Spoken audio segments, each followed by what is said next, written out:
I am currently typing this letter as I watch you sleep with a peaceful smile.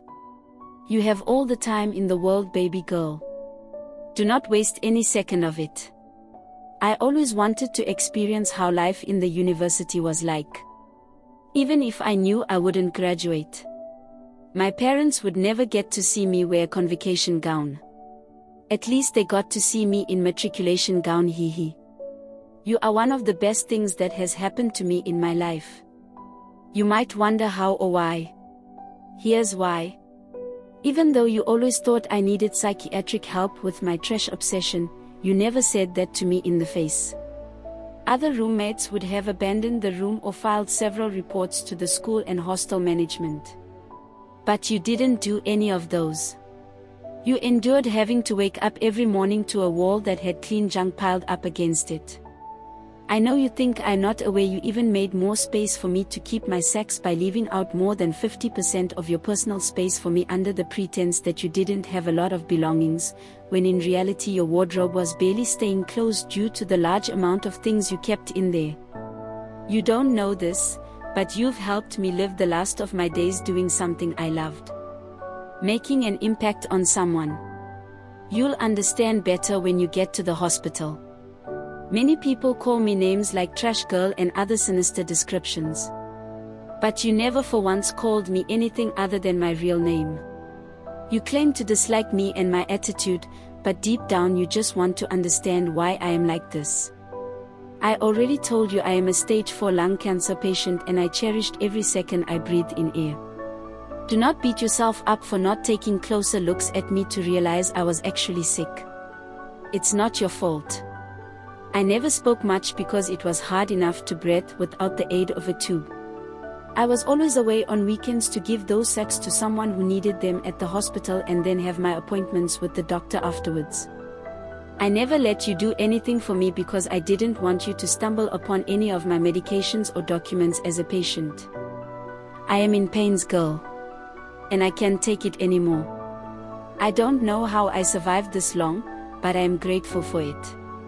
You once asked me about the things I loved and also requested that I asked you questions just so we could flow. I'm sorry you're getting my answers after I've been buried 6 feet below the surface. I love to write. I love to binge watch movies on Netflix. I have a cat at home named Shine. I read a lot of novels, so I tend to daydream a lot. I wonder if you prefer chromas to Bollywood movies. Do you like fair-skinned guys or dark ones? Guys with beards or guys that shave? Yogurt or ice cream? Barbie or Sophia? Moana or Aladdin? Would you rather wear heels on your wedding day or go with sneakers? Where's your getaway place? Mine's the beach at sunset. There's so much I want to ask you. So much I want to tell you. But this is how it was meant to be. Thank you for being a part of my last days. You have a really pretty smile.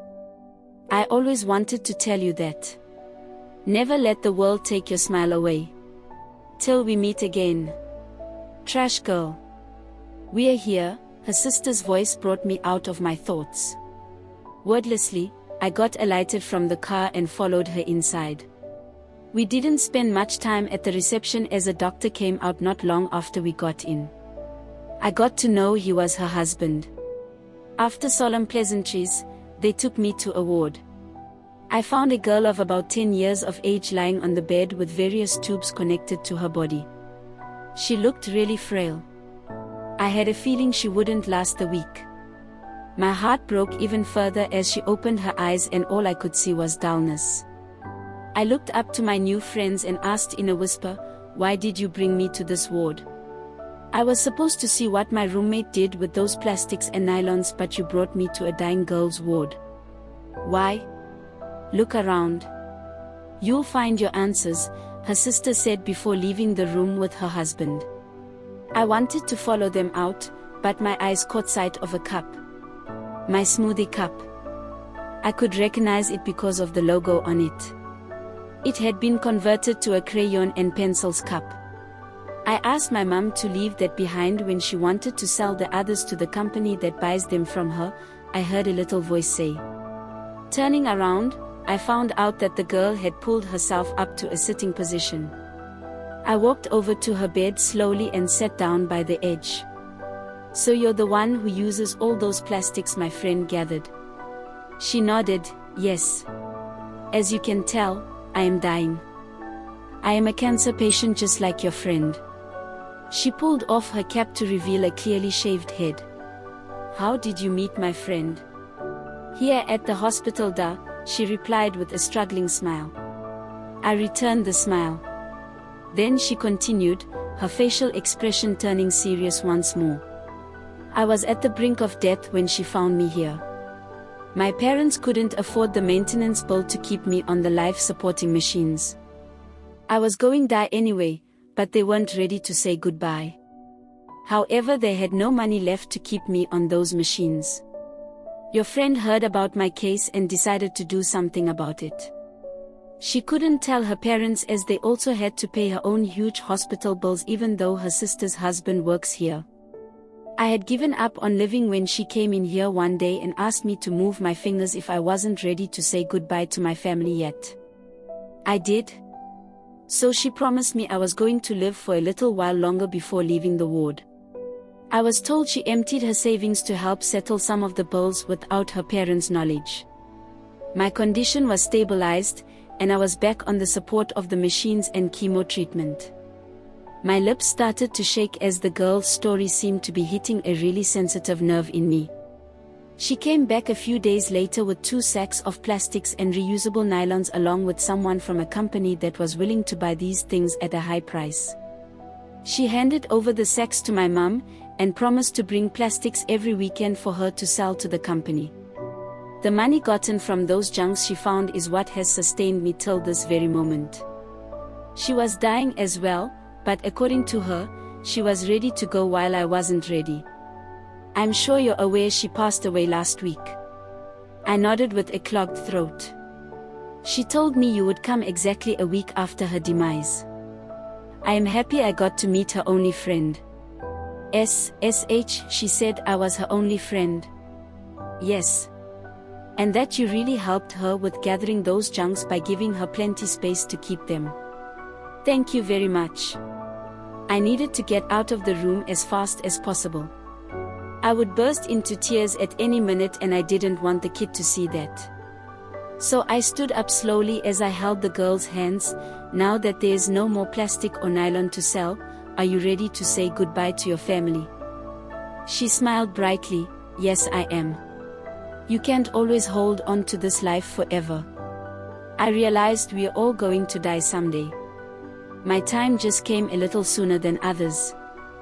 I am no longer afraid of dying. You shouldn't be too. I sighed deeply. You're a strong girl. And I really admire you for that. Thank you for explaining things to me and speaking for a long time. A certain wise girl once told me how hard it is to speak in this condition. Thank you for staying strong too. Before you go, do not forget to tell your parents how much you love them, and how grateful you are to them for sacrificing a lot just to keep you alive, okay? She nodded, okay. I let go of her hands and turned to leave. Miss? I turned back. Do have a great life, okay? You have a really pretty smile. Do not let the world take that away, alright? I chuckled before a hiccup followed. Okay and alright. Sleep tight, sweetheart. I will. Good night, I whispered even though the sun was high up in the sky. Closing the door with a small thud, I ran out of the building and kept running. I ran till I couldn't run anymore, so I slowed down. I found a tree by the roadside and sat under it. Then the waterworks started. I cried for myself. I cried for my roommate.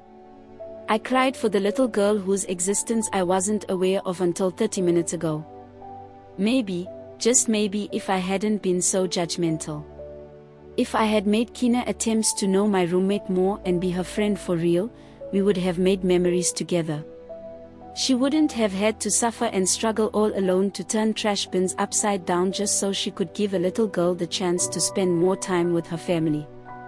As I wiped my tears that afternoon, I realized I should never have judged her in the first place without knowing her story. I shouldn't have judged her by the choices she made because I didn't know what demons she was fighting with. I assumed she was just some girl obsessed with picking trash and cleaning them up when I knew little or nothing about her. That was my mistake.